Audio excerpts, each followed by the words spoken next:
We've become an anxious nation, and I think that people just need to think about for a second that food can play a part in this. That many of us in the US are metabolically unhealthy. So we may not be overweight, we may actually be normal weight, we may be a little overweight, maybe a range of things, but our actual internal metabolism may be off. They may not be feeling good. They may be feeling too anxious. They may be feeling like their mood has dipped. They may be feeling like they've gained weight and they can't put the pieces together. So I think just having a moment of grace with ourselves and saying, look, I can find a solution. I can get the help that I need.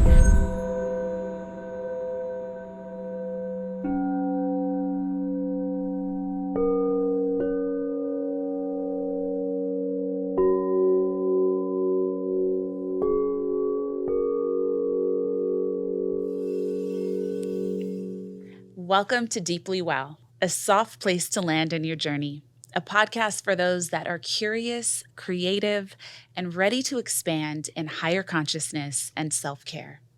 I'm Devi Brown. This is where we heal. This is where we become. Today's guest is going to blow your mind. I'm just going to start there. I am such a fan of her books and her work.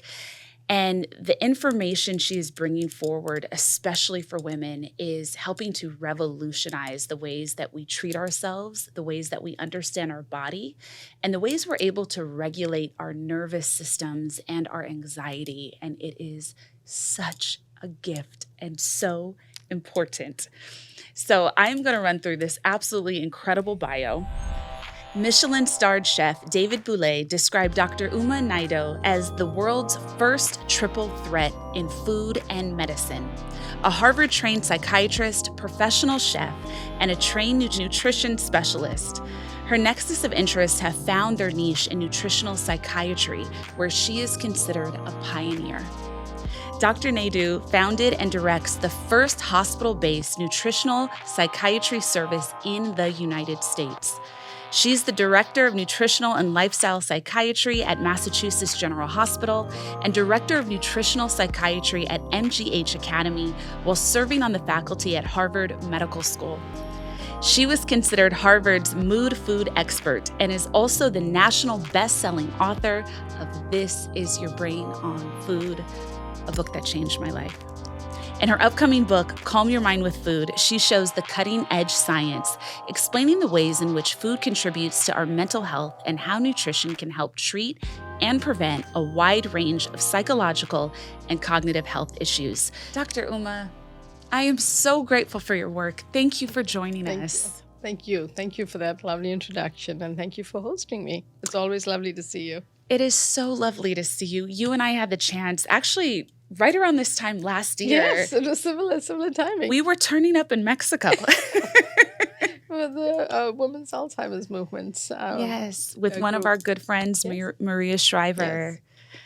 Yes. Dr. Uma, it was so interesting because I actually had your book on my kitchen counter and I had been reading it and pouring through it because I had come to understand some health issues that I was facing.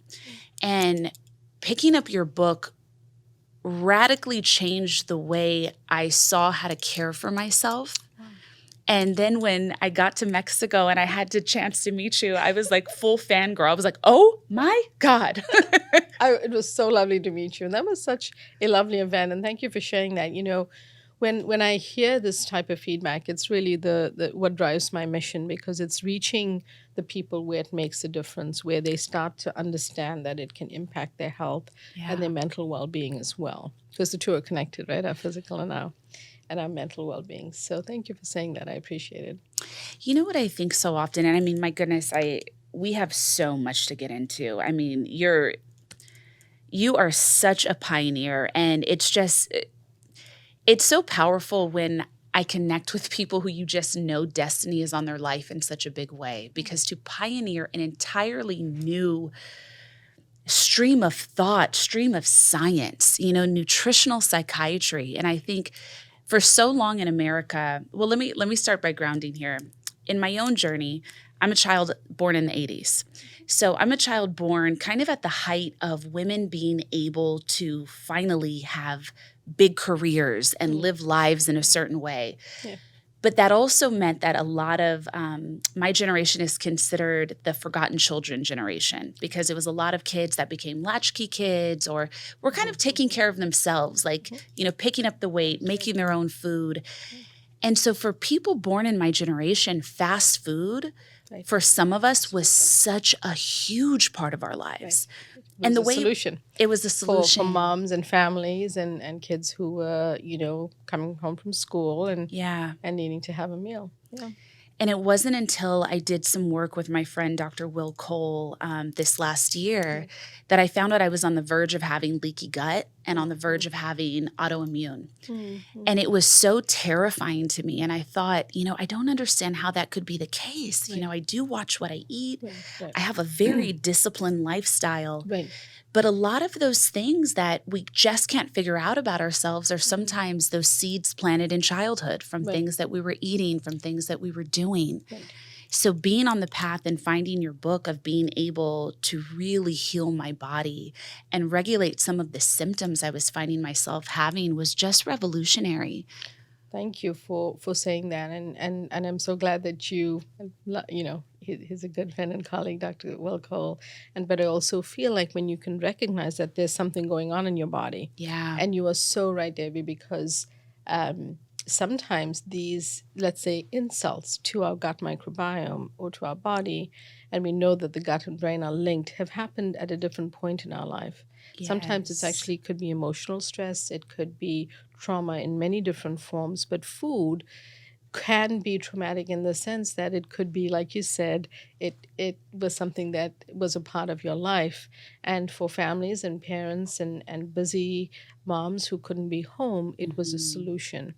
So it could be that impacted certain bacteria or bacterial colonies in your gut, and you recognize something and you step back from it and got yourself help. And I truly wish more people would think about it that way, because we can walk ourselves back from so many conditions through being active about how we eat and thinking about the gut microbiome as one of the mechanisms that impacts our mental well-being. Mm-hmm. Dr. Uma, with your background, I think up until now, because you're the pioneer of this space, it's like psychiatry, food, huh? How did you create this path? And what did you see that made you say, I have to bring these two together? Hindsight is always 20/20. So I'd love to say, I had this grand plan in life. But actually, when I was 3 years old, I wanted to be an astronaut. My parents were like, supporting whatever I wanted to do. But here I was thinking about space. So I was, I was a very interested kid and curious and science-driven. But I came from a family filled with love and food and good nutrition, and but also doctors and Ayurvedic practitioners. Mm-hmm. I grew up during apartheid in South Africa and moved to study here. And so that type of experience of eating healthy meals, and my mom was in medical school when I was little, so during the day, my parents would leave me with my maternal grandmother, to whom my first book is dedicated, and I would literally observe her preparing healthy meals all the time, and I suppose that must have been absorbed into me in a very strong way, because I understood that was how you should eat, and I was always around the kitchen, and I was a nursery school dropout. By the way, just so you know. Wait, what? I did. I refused to go. And somehow my parents let me get away with it. I don't know how. It's because I loved my grandma so much. And she would be doing fun things like cooking, So I identified early that I loved being around food. We would pick fresh vegetables from the garden, and I'd see her prepared. I would sit and eat lunch with my grandparents. And then at the end of the day, one of my parents would pick me up. So it was very much how I grew up, and that was more fun then. But I also learned yoga and meditation from them, because they were trying to entertain me, and they would teach me what they knew. And so cut to medical school and psychiatry residency, no one was talking about food. Mm-hmm. And here I was learning these heavy-duty medications, which by the way, let me say first and foremost, have also saved the lives of many of my very sick patients. But medications may not be for everyone. And herein lies a very important nuance, because if there are individuals who can undertake lifestyle measures, nutrition being one of them, to heal themselves, why not try that before you put your body through a medication? But I went and I was learning all these, psychotropic, psychopharmacology. No one was talking about the side effects in terms of how they impact weight and things like that. We were learning these and we were talking to patients, but no one was saying, well, how are you eating? Are you exercising? There were checklists of certain things we do, and we've all been to a medical evaluation, the checklist that a doctor will go through. But I kept thinking, this is a huge gap. No one was really paying attention to what I was saying, but a patient really changed my life early on, because as a very timid new psychiatry resident, he came in and yelled at me. And he thought that I had caused him to gain weight because he'd read about Prozac, the medication we had started, but literally it was about 10 days and he had come in overweight, so we knew it wasn't medication. But he had this very large cup of coffee in his hand. In Boston, everyone loves Dunkin' Donuts. So being timid and being like a little scared and getting used to being a resident, I said to him, well, you know what, Bill, why don't you tell me what you put in your coffee and let's try to see how we can help you with your weight. And he was distracted and he said, well, and he told me, but we calculated it to be a quarter cup of processed creamer, right, which has really junk ingredients in it, and then 8 teaspoons of sugar in a 20-ounce cup.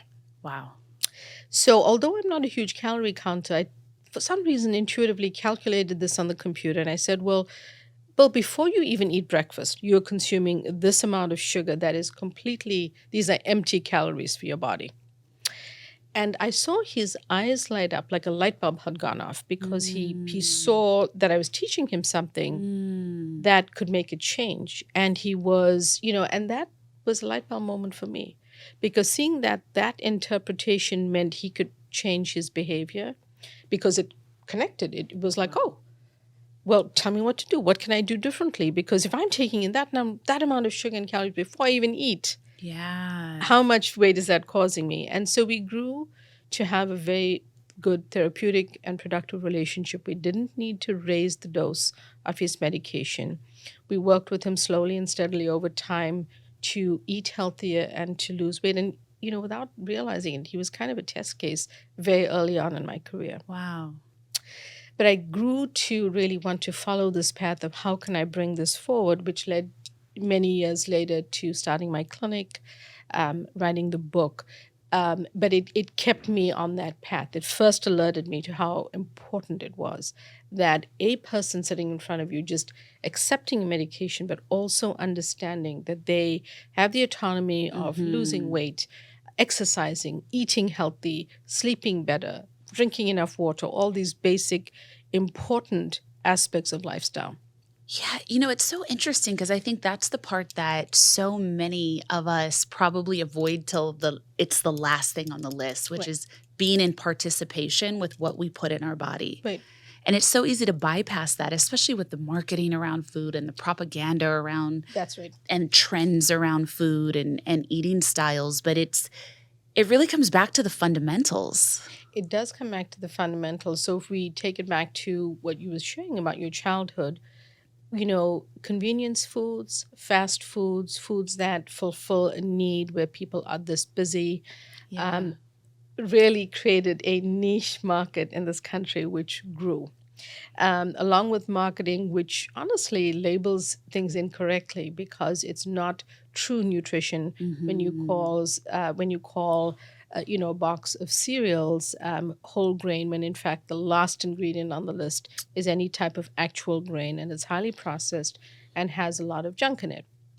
So we're dealing with marketing, we're dealing with the eat this, not that culture we live in, which is confusing people. And no one actually knows. I see this in my practice all the time. I actually don't know what to eat because I read this article yesterday. Can I eat this? And people get so anxious about it, and understandably, because there's too much stimulation around, I would say, misguided information. Yeah, and it's so hard to want to be a beginner, especially when there's so many other things happening, I think. It can be so overwhelming and daunting, and I think for so many, a very shameful experience. Why Definitely. don't I understand how to eat? And it's a Correct. basic function I've been doing since I arrived to this planet. Correct. And I think that this is why I feel like and shame is such an important word, because people are also ashamed and feel that way when they may not be feeling good. They may be feeling too Yeah. anxious. They may be feeling like their mood has dipped. They may be feeling like they've gained weight and they can't put the pieces together. So I think just having a moment of grace with ourselves and saying, look, I can find a solution. I can Hmm. get the help that I need.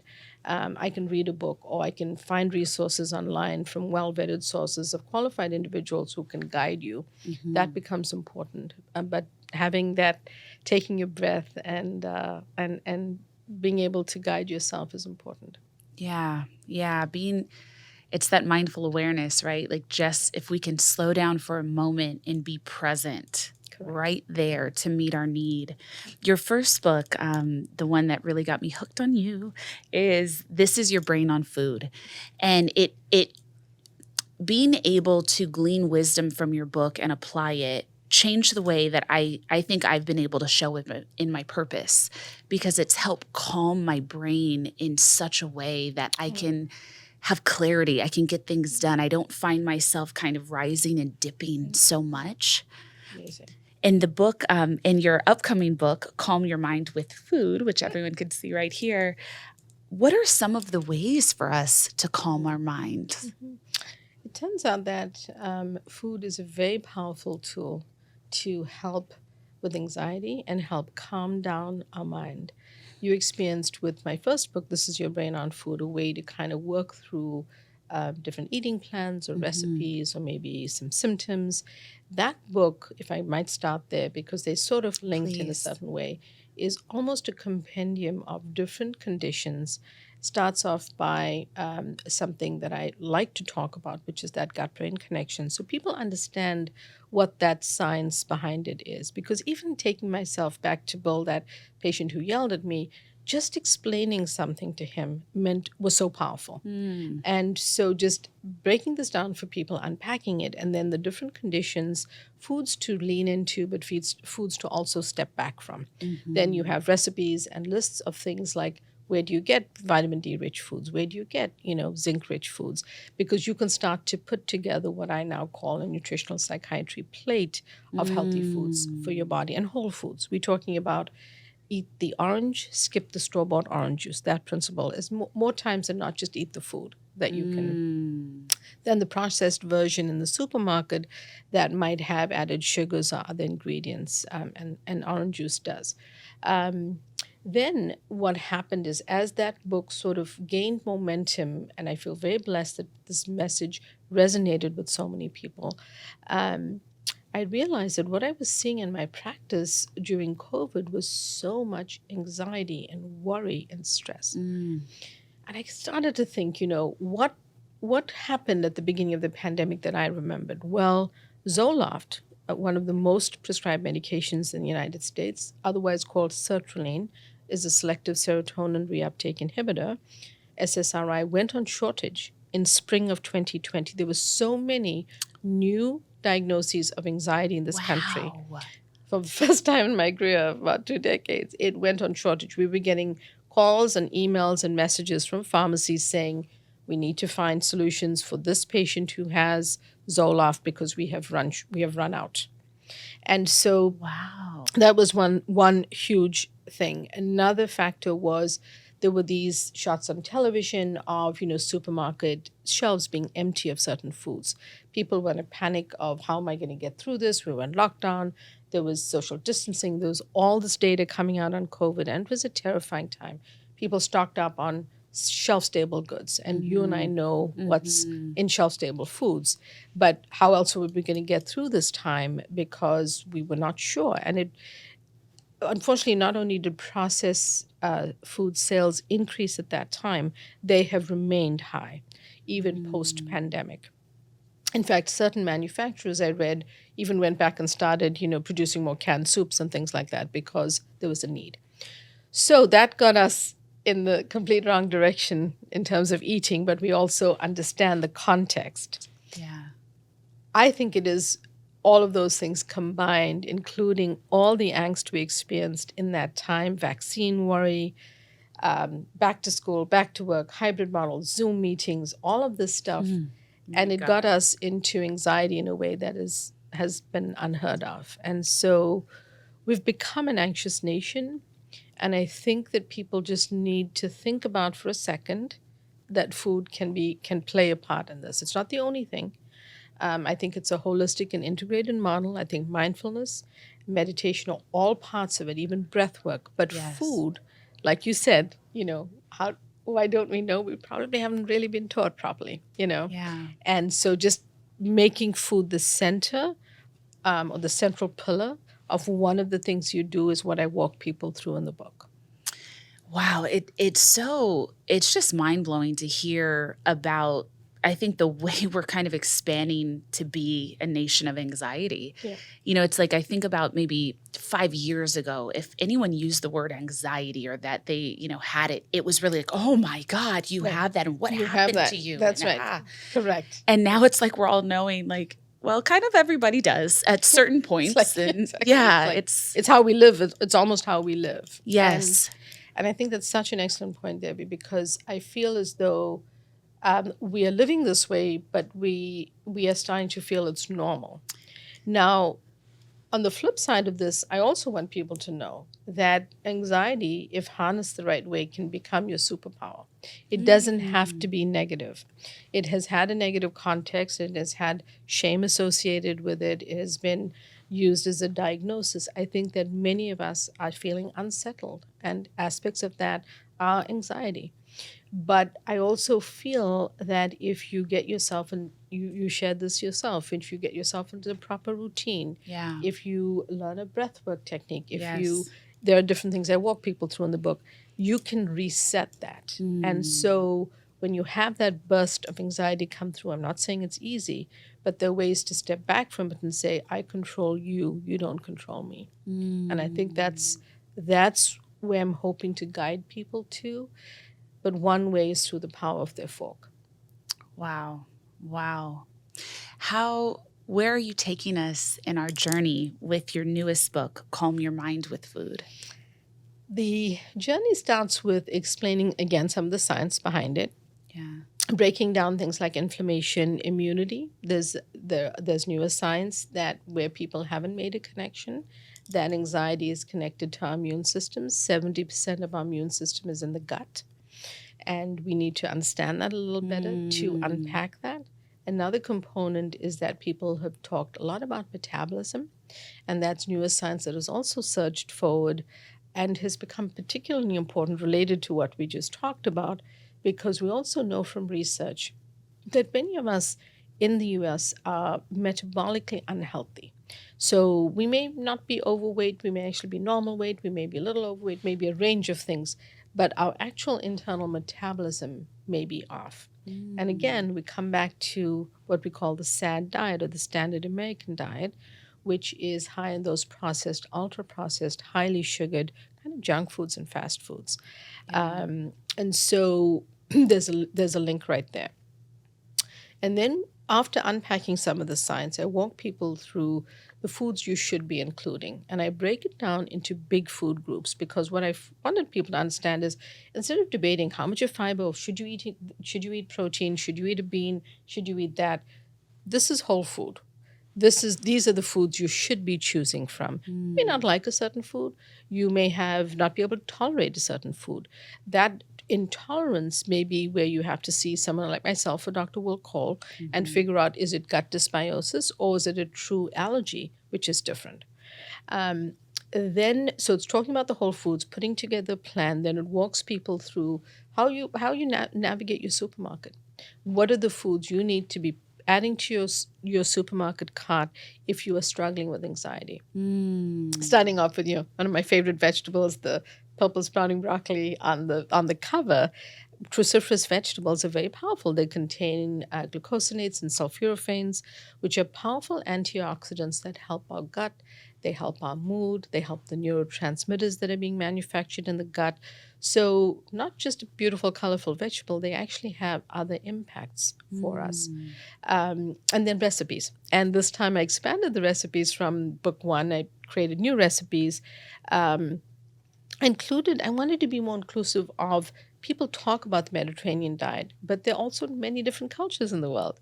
And so I looked at more recipes that were Mediterranean, that are flexible. So including spices and vegetables from other cultures that are Pan-Asian, but also making the recipes flexible. So I want people to be able to switch out tofu if they want to, or add in chicken if they want to as their protein, but still use those healthy spices that are going to help heal them, and always lean into the veggies. Wow. And I know some listening, and something that I always feel so grateful for about the listenership of this show is I've found, and it's not a monolith, so I'm not trying to generalize y'all, but almost everyone that listens that responds to this show is actively trying to revolutionarily change their lives. Wow. From diet to mental health, to the way we treat one another, to healing trauma and healing our family backgrounds. And I feel so excited for those listening to connect with your work, because it can sound overwhelming, especially if you're hearing terms right now that you're like, what is that? When you dive into these books, there are lists, there are examples, there are ways that you can walk into a store and feel so confident that you'll be able to meet your needs and understand yourself in a new way. And so before I get into a few more questions, I want to ground this information and say, you don't have to read this book and know how to change your life in a weekend. Give yourself a year. Give yourself 4 seasons. Try a new recipe a week. Try adding in a couple new foods a day, and then just notice yourself. Be an observation of your body, your mind, your heart. See what you're responding to. When and where do you feel a little bit lighter? Where is your brain not feeling so foggy? To me, that was one of the greatest benefits. I didn't know how much of myself I didn't have access to under brain fog and inflammation in my body. That revolutionized my life. I was having this constant battle of aches and pains and, just kind of like weight fluctuating in really dramatic ways that I couldn't account for. This is a marathon and not a sprint. It's not, you're not going to cure your anxiety in a weekend. It's really about how can you make these slow and steady steps. And if I might, I wanted to go back to something, because you mentioned the word trauma, and I listened to your podcast. I think it's beautiful work that you're doing. Thank you. And I want to share a bit on my food philosophy. Please. Because often, when you're out there, as many of us are, kind of trying to share work with the world, and trying to share educational work with the world, people have a lot of strong opinions. Well, take a stand on eat this and not eat that, or, you a lifelong vegetarian because my family is vegetarian. My husband's family is not, so I cook anything. I'm very inclusive of all foods in my life. I may not eat them.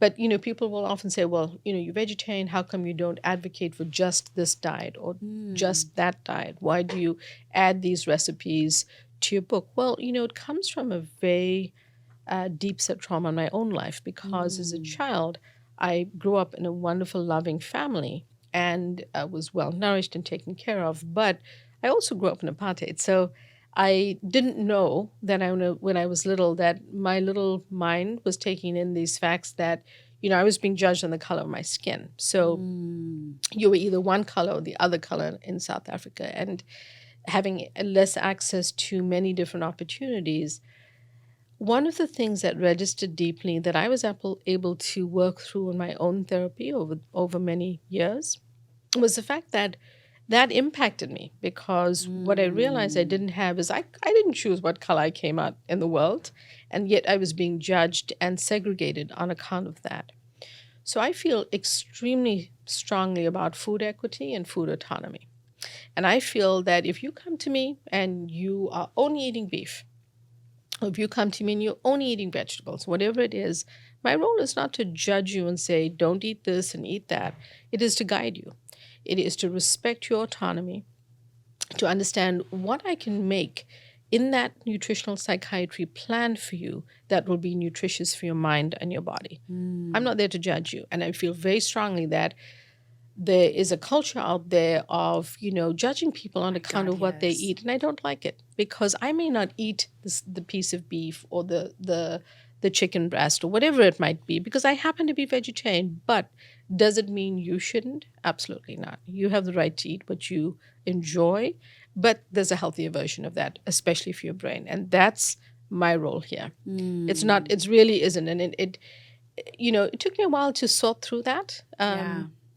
But I feel like I've done a lot of healing in that way. And I feel very strongly that people should decide. And you should never feel someone is telling you what to do.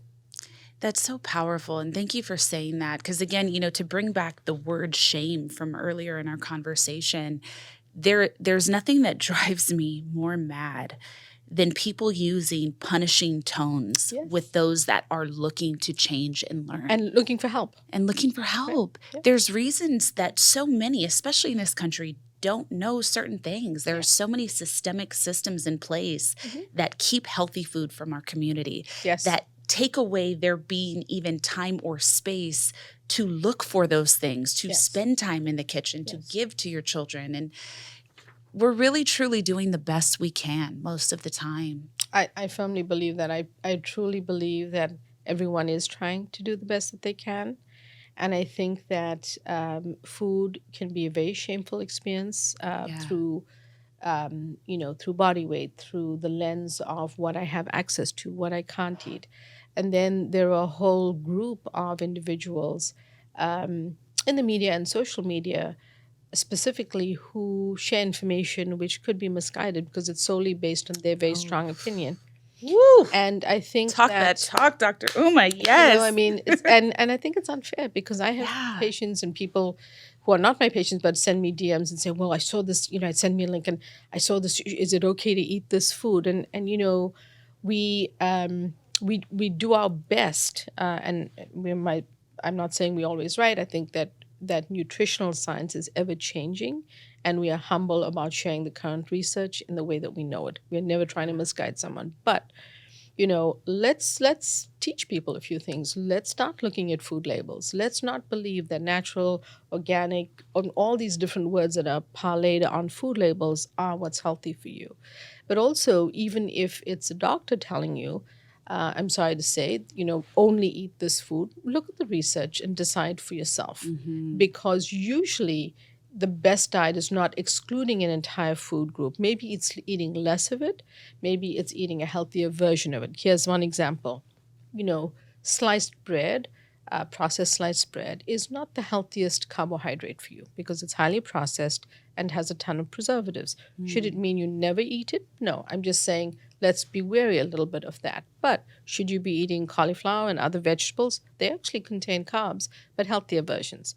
So it's where we make those choices and filling that gap of educating each other about that. So when you hear someone say, never eat this green because it has X, Y, and Z, think about it and find the right people who can give you the information. It may be that you can cook it differently, that you can eat a different version of it, but it doesn't mean you have to exclude it entirely from your diet unless you're allergic. That's different. And, give yourself, everyone, the space to develop new taste. Yes. Because that you're going to get some of this stuff back at the store and you're going to say, I don't like this.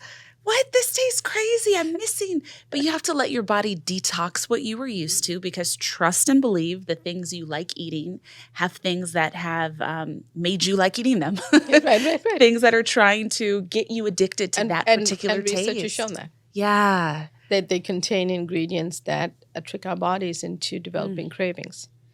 And then we want more of those foods. So it's a system that it's hard for us to fight against. But I feel that we can launch a campaign and take on the food companies and try to change all of that. Or we can be autonomous and say, I choose not to spend my money on that food because there's a healthier version of this. And really filling that gap and helping us understand that is important. That is so powerful. Your new book, your latest book, is Calm Your Mind with Food. And of course, your other bestseller, This Is Your Brain on Food, are available absolutely everywhere. I love, especially your Instagram page is something that I really enjoy because you give really great information. Thank you. And things that people can do today, right now, to nourish their lives. So please, everyone, follow Dr. Uma. Thank you. And I would love to ask Dr. Uma as we close out this episode, especially for any moms and dads listening, any parents, especially the busy parents. We all love our babies. You know, we want our babies to have the best, but it is important that we look at what we're feeding them. Because we're setting the stage for how they'll know their bodies, how they'll relate to their health for the rest of their lives. So especially for kind of the busy parent that may be investigating nutrition for the first time, what are some ways to bring that back home into the family? I think that's a wonderful question. I'm going to give you an example and then I'll give you a few tips. I did a food costing experiment, which I learned in culinary school with some of my patients in a community clinic in Boston. And moms were buying fast food meals after work, coming into their appointments, and then buying the fast food. So they had, for their 3 little kids, different meals and had enough food. And we would teach them that if you went to the supermarket next door, that there could be a rotisserie chicken. And most supermarkets, you can always ask, by the way, don't ever feel shy to ask the question, what do you put on your rotisserie chicken before you put it in the oven? And most places, honestly, they just let it cook and might add a little bit of salt, maybe some mild seasoning, but nothing egregious is what I'm trying to say. It's not necessarily a processed ingredient. If you buy that chicken for X amount versus 3 days of these 3 meals, you can actually take the chicken, you can have a roast chicken with vegetables, you can have a taco, you can have a salad, you can have a soup, you can make about 3 days of meals for, younger kids, a smaller family. Add in those veggies, which are not expensive. You can even get frozen veggies, cost saving. Nothing in them except if it says, green beans, it should be just green beans, no sauce, sugar, or syrup. In other words, you can amplify that one roast chicken to actually feed your children whole foods. So it's about going back to rethinking what we're doing. You're not only saving money, you're feeding them actual food. Then it becomes, how does a mom or dad, a busy parent, a busy family member navigate the supermarket? There are actually center aisles with cost-effective foods that are good. It's not just the candy and the cereals and the foods we tend to say go around the perimeter. There are actually good things in the center aisles: beans, legumes, lentils, canned salmon, canned other seafoods that are actually rich in omega-3s, which are great for their brain development. And if you can't go to the seafood section and buy the whole side of wild salmon, which can be very costly, you can do canned. Just look at what's in it. Being in water, something canned in water is usually fine. Same thing with beans and legumes, things like chickpeas, black beans. You can rinse out what they're in and cook those. Those are actual whole foods. You don't have to necessarily, if you don't have time, do the whole soaking and cooking process of the bean. Maybe you don't have time. The vegetables, if it's too much work to clean the broccoli and do all of that, get the frozen bag. Usually a larger size, saves you money, saves you time. Just make sure there's nothing else added to it. So these are just ways, a few things to get you started. Buy whole fruit instead of the juice. A colleague of mine recently called this out on social media. I thought it was fantastic. He called, I maybe misquoted, it was something like, instead of calling high fructose corn syrup, why don't we call it high fructose apple juice or something like that? Because essentially that juice is mostly processed. It's not, but if you buy your children the apples, they're just eating the apple. Cut it up, have it with a nut butter. That is not that expensive, and it's a nutritious snack. So it's giving people some actual straightforward tips that they can try on any day that are easy to remember, is where it can, where we need to be headed. Thank you. That is so, so, so helpful. And for any parents that are saying, but now my kid is addicted to sugar, they love juice, they love these things. Yeah.